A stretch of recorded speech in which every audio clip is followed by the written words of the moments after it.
Hello दोस्तों, इस video में हम आपके साथ बात करेंगे carbon and its compound, carbon तथा इसके यौगिक। 10वीं कक्षा में बच्चों को बहुत सारे डाउट्स होते हैं, बहुत सारा डराता है ये टॉपिक, लेकिन ऐसा कुछ है नहीं। इस वीडियो में कम्प्लीटली अंडरस्टैंडिंग के साथ हम इस पर बात करने वाले हैं। चलिए वीडियो को स्टार्ट करते हैं, एंड तक वीडियो को ज़रूर देखिएगा, ठीक है। चलिए कहानी स्टार्ट करते हैं। देखिए, सबसे पहले हम बात करेंगे कार्बन की उपस्थिति के बारे में। तो कार्बन जो है पृथ्वी पर ऐसा कहा जाता है कि 0.02% मात्रा पाया जाता है, और हवा में, एयर में इसकी जो मात्रा है 0.03% की होती है, ठीक है।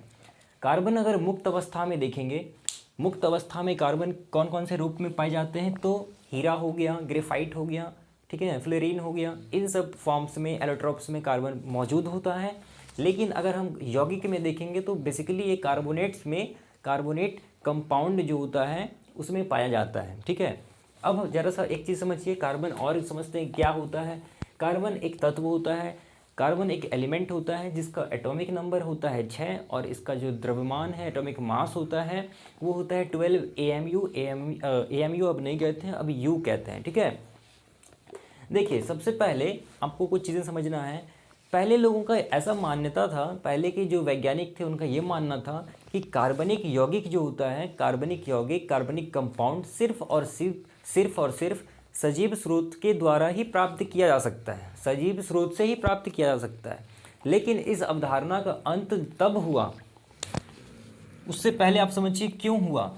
जो बर्जीलियस नाम के एक वैज्ञानिक थे, बर्जीलियस, इन्होंने अपना एक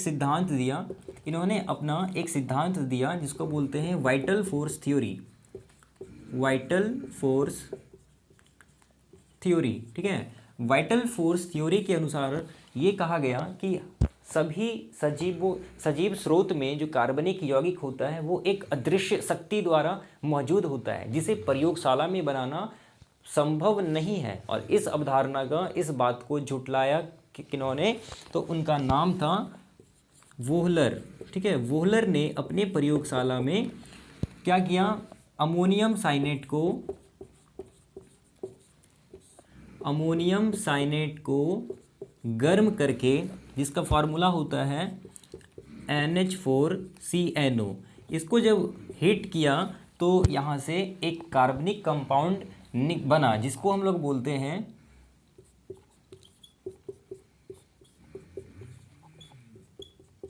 यूरिया, ठीक है। इसी का नाम होता है यूरिया। फार्मूला भी देख लीजिएगा, या इसी को लिखने का एक और तरीका होता है जिसको हम बोल देते हैं NH2CONH2। इसका सामान्य नाम है यूरिया, ठीक है।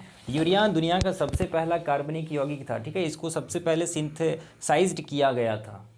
सबसे पहला मैन मेड आर्टिफिशियल कार्बनिक यौगिक क्या है, यूरिया है। एग्जाम में पूछ लेगा, ठीक है।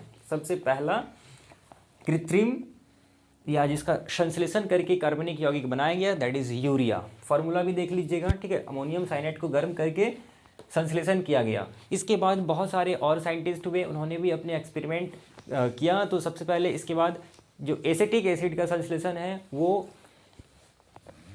कोल्बे ने किया, ठीक है। कोल्बे नाम के एक वैज्ञानिक हुए। कोल्बे ने क्या किया, एसिटिक एसिड का संश्लेषण किया। इसके बाद एक और हुए जिसका नाम था